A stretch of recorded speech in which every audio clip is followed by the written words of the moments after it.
નમસ્કાર મિત્રો, આજની વાત એક પુસ્તક વિશે. રસપ્રદ પુસ્તક છે. જો તમે હરવા ફરવાના શોખીન હો તો રમેશભાઈ અંધારિયા દ્વારા આ પુસ્તક લખવામાં આવ્યું છે. મારા સ્વાનુભવો. રમેશભાઈ અંધારિયાની ઉંમર 70 વર્ષ છે. પુસ્તકમાં ઘણી બધી વિગત છે. પુસ્તકની વિશેષતા એ છે કે સાદી સરળ ભાષામાં તેમણે પોતાના અનુભવો લખ્યા છે. તેમાં જોડણી દોષ પણ હોઈ શકે, તેમાં વાક્ય રચનામાં પણ દોષ હોઈ શકે, પણ જો તમે હરતા ફરતા હશો તો ચોક્કસપણે આ પુસ્તક તમને ઉપયોગી થશે. તેમાં હિમાલયના અલગ અલગ ટ્રેકિંગ વિશેની વાત છે. ઉપરાંત નર્મદા પરિક્રમા જે તેમણે 4 થી 5 વાર કરી છે, વાહનોમાં, સ્કૂટર ઉપર, પગપાળા. તેમાં ઘણા બધા અકસ્માતો પણ થયા. આપણે અગાઉ તેમનો ઇન્ટરવ્યૂ પણ કરેલો છે.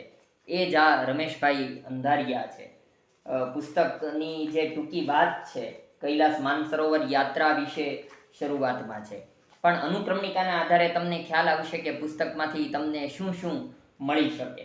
કૈલાસ માનસરોવર યાત્રા ઉપરાંત આદિ કૈલાસ, કિન્નર શિવલિંગ દર્શન પરિક્રમા, મણિમહેશ કૈલાસ, શ્રીખંડ કૈલાસ, શ્રી કૈલાસ તપોવન, સપ્તબદ્રી, મિલામ ગ્લેશિયર, અમરનાથ યાત્રા, સતોપથ ટ્રેક, ચંદ્રખાની પાસ, સાર પાસ, પિંડારી ટ્રેક, લેહ લડાખ, લીલી પરિક્રમા જૂનાગઢની, નર્મદા પરિક્રમા 2019, 2020-21, 2022 વગેરે પ્રકારનું તેમાં લખાણ છે.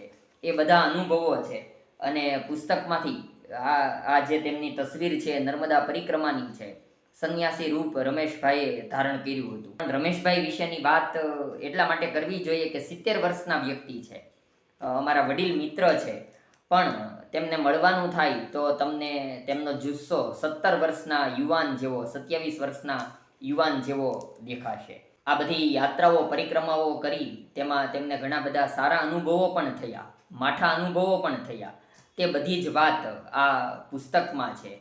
રમેશભાઈ અંધારિયા મૂળ ભાવનગરના વતની છે, પણ મોટા ભાગે ભાવનગર શહેરની બહાર જ જોવા મળે છે. ભાવનગર વિશે વાત કરવાની થાય તો આ બધી એડવેન્ચર પ્રવૃત્તિ, સાહસિક પ્રવૃત્તિઓમાં અમરશીભાઈ ધરાજીયાની વાત હોય, રમેશભાઈ અંધારિયાની વાત હોય, વાસુદેવસિંહ સરવૈયાની વાત હોય, તો તેઓ લક્ષ્મણભાઈ રબારીની વાત હોય, આવા તો ઘણા બધા વડીલો છે કે જેમણે ભાવનગરમાં સાહસિક પ્રવૃત્તિઓનો પાયો 3 થી 4 દાયકાથી ઊભો કરેલો છે અને તેમની આંગળી પકડીને લોકો જંગલો, પહાડોમાં ફરતા થયા છે.